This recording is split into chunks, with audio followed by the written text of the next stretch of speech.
Hello दोस्तों, welcome to my channel vertex study life. और आज हम इस नए लेक्चर में किरचॉफ के नियम पर चर्चा करने वाले हैं कि किरचॉफ का क्या नियम है, कैसे इसको, इसके कितने नियम है और क्यों यह नियम दिया गया है, उसके बारे में हम चर्चा करेंगे। तो देखिए, किरचॉफ जो थे वह एक वैज्ञानिक थे। उन्होंने सन सन 1842 ईस्वी में, ठीक है, 1842 ईस्वी में क्या किया, इन्होंने इस नियम को प्रकाशित किया। अब क्यों प्रकाशित किया कि अगर हम कोई, ठीक है, वैद्युत परिपथ ले ले और उसमें कई सारी धाराएं हों, कई सारे बोल्ट हों, कई सारे क्या कहते हैं, विभव हो, ठीक है, इन सबको प्रतिरोध हो कई सारे, तो उनको ज्ञात करने के लिए इन नियम का प्रतिपादन किया गया। किसने किया? किरचॉफ नामक वैज्ञानिक ने सन 1842 ईस्वी में इस नियम का प्रतिपादन किया। ठीक है, तो यह था हमारा भूमिका। अब है यह कितने नियम है, तो किरचॉफ ने दो नियम दिए। ठीक है, पहला नियम जो था वह था संधि का नियम।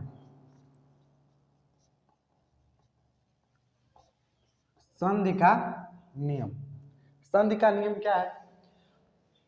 जो देखिए, जो किरचॉफ थे उन्होंने कहा कि यदि किसी बिंदु पर कई धाराएं आपस में आकर मिलती हैं, ठीक है, यानी इस बिंदु पर कई सारी धाराएं, ठीक है, यानी यह I1 हो गया, यह I2 हो गया, यह I3 हो गया, यह I4 हो गया, यह I5, यह I6, यानी कई सारी धाराएं अगर आकर मिल रही हैं, ठीक है, आकर मिल रही हैं, तो इन सभी धाराओं का योग, यानी इन सभी धाराओं को जोड़ दें तो वह 0 के बराबर हो जाएगा।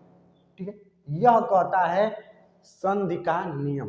ठीक है, तो समझिएगा क्या कहा गया है। हम इस चीज को लिख रहे हैं, उसके बाद आपको चित्र बना के समझाएंगे। संधि के नियम में कहते हैं, क्या कहते हैं कि किसी विद्युत परिपथ में, किसी विद्युत परिपथ में किसी बिंदु पर मिलने वाली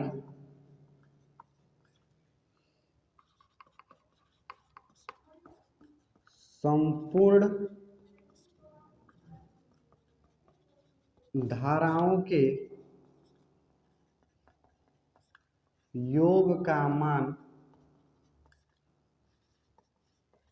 0 होता है।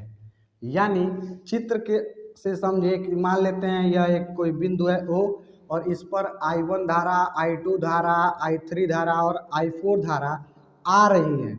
ठीक है, आ रही हैं, तो हम क्या बोले हैं, किसी विद्युत परिपथ में किसी बिंदु, यानी कोई बिंदु है और इस पे कई सारी धाराएं आकर मिल रही हैं, तो संपूर्ण धाराओं का योग, यानी I1, I2, I3, I4, इसका मान 0 के बराबर हो जाएगा, यानी summation of I equal to 0। यह कहता है संधि का नियम। ठीक है, यह कहता है संधि का जो नियम है वह इस चीज को कहता है। ठीक है, अब देखिए, इसमें एक चीज और हमको समझने वाली चीज है कि मान लीजिए कोई धारा है, कोई बिंदु है, इस पे कुछ धारा जा रही है, कोई धारा आ रही है। मान लेते हैं ये I1 धारा जो आ रही है, I2 धारा जो है वो भी आ रही है, लेकिन I3 धारा है वह क्या कर रही है, जा रही है किसी बिंदु से। ठीक है, तो एक चीज यहाँ पे ध्यान दीजिएगा कि जो धाराएं किसी बिंदु पर आएंगी वह धनात्मक होती हैं, और जो धाराएं जा रही हैं वह ऋणात्मक होती हैं। अगर हम इस रूप में लिखें तो लिखेंगे I1 प्लस I2, क्योंकि यह आ रही है तो जुटेगा, लेकिन जो जाएगा उसको घटा देंगे, I3 इक्वल टू 0। समझ में आया? जो धारा किसी बिंदु पर आएंगी उसका मान धनात्मक होगा, वह जोड़ेंगे और लेकिन जो धाराएं जाएंगे उनको क्या करेंगे, घटा देंगे। यह ध्यान में रखिएगा। अगर इस पर न्यूमेरिकल बनता है तो इस चीज को समझ लीजिए, आप न्यूमेरिकल सॉल्व कर ले जाएंगे। ठीक है, तो आपको क्या बता दिए, इसका स्टेटमेंट हो गया, और ये बता दिए धनात्मक ऋणात्मक कब होता है। अब देखिए जो हमारा संधि का नियम है वह आवेश संरक्षण नियम का पालन करता है। ठीक है, यानी आवेश संरक्षण जो नियम है, आवेश संरक्षण नियम जो आप पहला चैप्टर पढ़े होंगे तो उसमें है, उस नियम का यह पालन करता है, संधि का नियम। यह हो गया पहला नियम। अब चलते हैं हम दूसरे नियम पे। दूसरा नियम क्या करता है, जो मोस्ट इंपॉर्टेंट नियम है उस नियम को हम समझेंगे कि दूसरा नियम क्या कहता है। तो दूसरा नियम हमारा यह कहता है, दूसरा नियम हमारा यह कहता है, दूसरे नियम को कहते हैं बंद पास का नियम, या फिर इसको कहते हैं लूप का नियम। यह क्या कहता है, बंद पास क्या होता है। अब समझिए बंद पास क्या होता है। मान लेते हैं कि एक हम, ठीक है, विद्युत वाहक बल ई जिसको प्रदर्शित करते हैं ई ले लेते हैं, और इसमें एक धारा बहा देते हैं आई, और इस पे एक प्रतिरोध लगा है आर।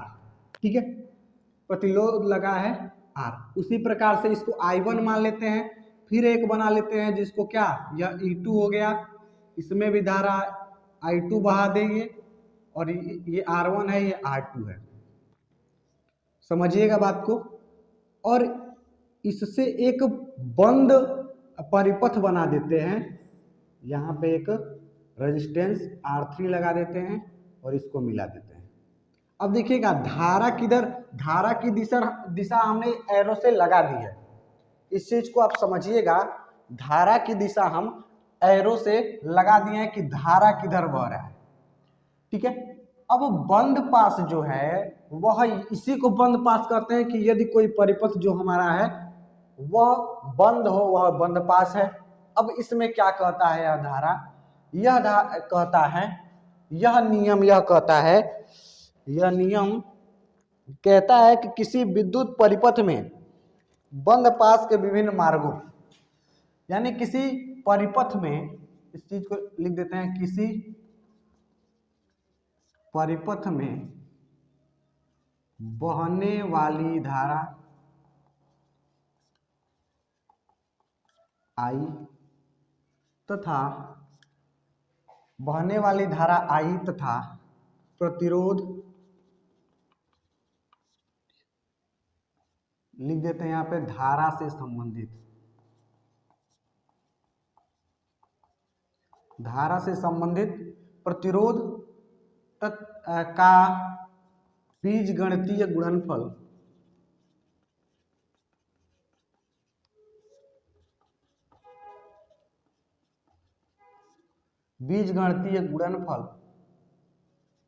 उसके वैद्युत वाहक बल के बराबर होता है। अब इस चीज को समझिएगा कि हमने क्या कहा है। कहा यह है कि जो हमारा किसी परिपथ में बहने वाली धारा आई, अब देखिए हम इसके लिए बात कर रहे हैं, इस लाइन के लिए बात कर रहे हैं, तो क्या हो जाएगा, धारा I1 प्रतिरोध R1 का बीजगणितीय गुणनफल, यानी I1 इंटू R1, ठीक है, किसके बराबर होगा, बीजगणितीय गुणनफल उनके वैद्युत वाहक, यानी इस वैद्युत वाहक बल E के बराबर होगा। ठीक है, यह हमारा है दूसरा नियम है बंद पास का नियम। अगर कई सारे हों तो क्या करेंगे,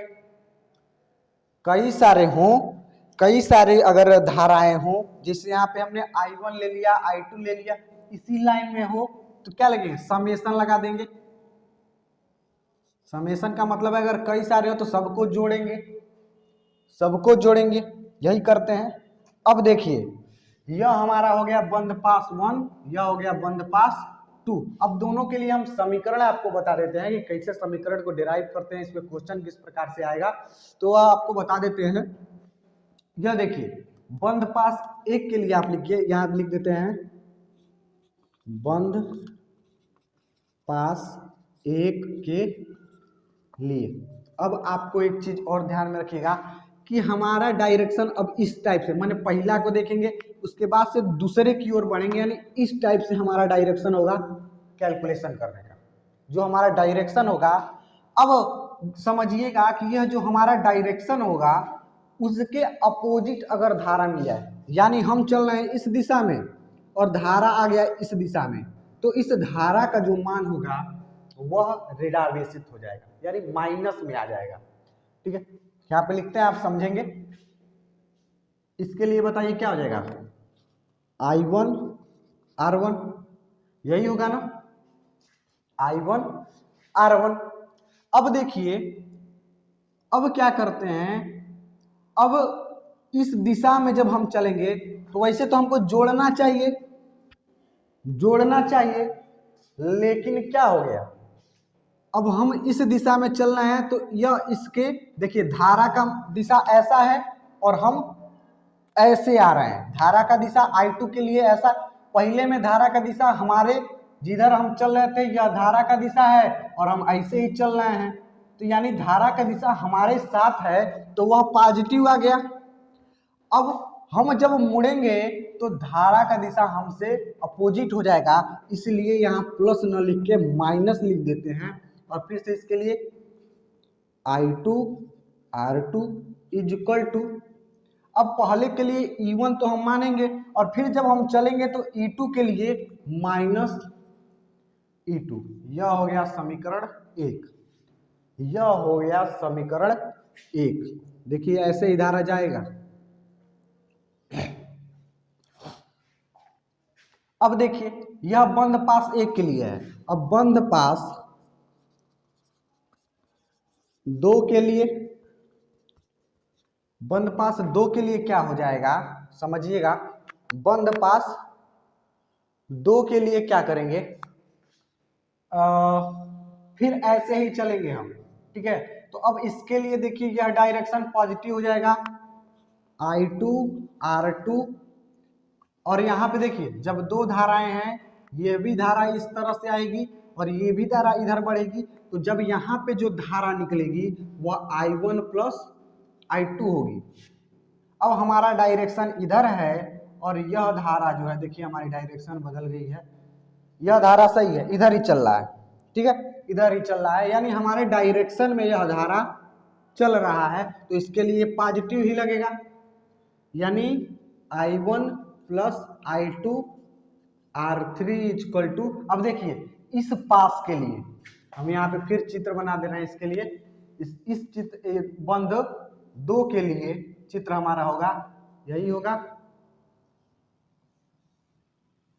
यह हो जाएगा E2 R2 I2 इधर जा रहा है और ऐसे ही हम बढ़े, तो इसके लिए एक ही विद्युत वाहक बल है यानी E2।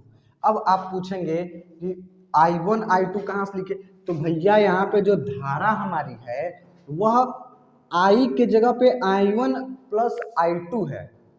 ठीक है, तो यह हमारा समीकरण 2 है। इस प्रकार से हम समीकरण बनाएंगे और जब हम व्हीट स्टोन सेतु बताएंगे आपको, व्हीट स्टोन सेतु क्या है, तो इस चीज का आपको अच्छे से मतलब समझ में आएगा कि यह एक चीज क्या है।